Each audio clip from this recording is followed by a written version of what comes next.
Corona virus के 80 से 85% patients जो हैं वो घर पे ही ठीक किए जा सकते हैं। अगर आपका सैचुरेशन लेवल 94 से कम और 90 के बीच में रहे तो आपको थोड़ा सा सावधान होना है, और अगर 90 से नीचे चली जाए इमीडिएटली आपने हेल्थ अथॉरिटीज़ को कॉन्टैक्ट करना है या नियरेस्ट हेल्थ सेंटर में जाके अपना चेकअप कराना है।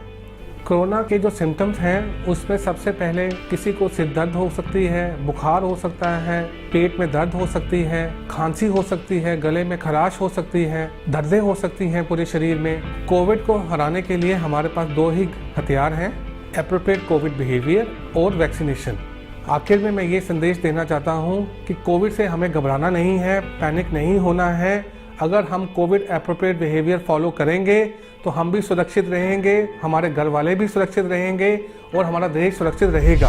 राष्ट्रीय स्वास्थ्य मिशन जम्मू और कश्मीर द्वारा जनहित में जारी।